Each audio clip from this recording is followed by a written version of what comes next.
The wind swept across the endless plains of Niam, carrying the scent of damp earth and the promise of rain.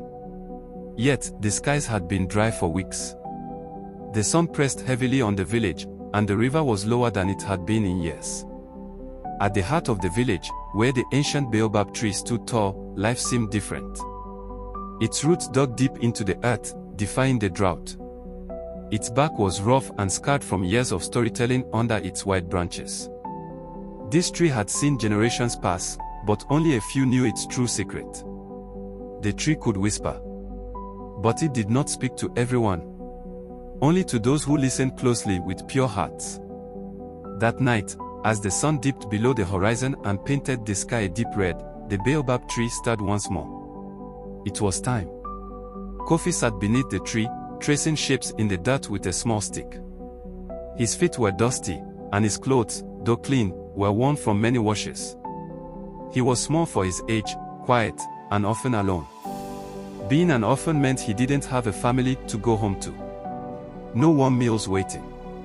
No arms to hug him goodnight. Yet, the Baobab felt like home.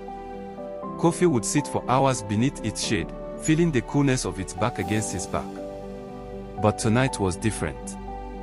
A sound, soft as the rustling leaves, filled his ears. Kofi.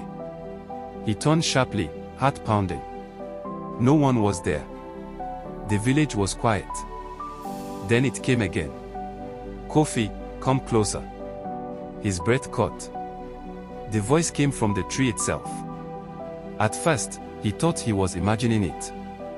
The elders told stories about the Baobab's wisdom, but they were just tales, one day. Or were they? Swallowing his fear, he placed a hand on the bark and whispered back. Is that you? Baobab. The voice returned, warmer this time. Yes, Kofi. The village needs help. The river is drying, and hunger will come soon. But a treasure lies hidden that can save everyone. Only you can find it. Kofi blinked. Me. I'm just a boy. I have nothing to offer. The tree whispered gently, wisdom is not in strength but in the heart. To find the treasure, you must pass the 3 riddles of wisdom. Are you ready? Kofi hesitated. But deep down, he knew the village was in danger. He nodded slowly. Yes. I will try. The next morning, the village awoke to another scorching day. The sun blazed as the river continued to shrink, its muddy banks cracked and dry. Children ran barefoot through the dusty paths, their laughter quieter than usual. People whispered about the drought growing worse. As Kofi sat near the river, watching the shrinking water, he heard soft crying. A young girl, no older than 5, stood near the river's edge. Tears streaked her dusty face as she stared into the water. What's wrong? Kofi asked gently. My dolly, the girl sobbed. It fell into the river. Mama made it for me. Now it's gone forever. Kofi looked at the water. The doll was floating far downstream, caught in the current. The river was dangerous now, too strong for a child to enter. But Kofi remembered the tree's words. Kindness opens hearts. Taking a deep breath, he waded carefully into the cold water. The current tugged at his legs, but he kept going, reaching out for the floating doll. At last, he caught it. The girl gasped as he returned, soaked and shivering, holding the doll out to her. Here, he said, smiling. The girl hugged the doll tightly and whispered, thank you. That night, the Baobab spoke again. You have passed the first riddle, Kofi. Kindness opens hearts, even when the task seems small. Days passed. The drought worsened. Crops withered. The river dried further. The village chief, a man named Chief Suburi, grew restless. He gathered the people in the square. The gods are angry, he shouted. We must give them offerings or face ruin. The villagers murmured, fear spreading. Kofi, standing at the back of the crowd, knew this wasn't true. It wasn't anger, it was nature. But who would listen to a boy? That evening, a new trouble arose. The chief's prized goat was missing.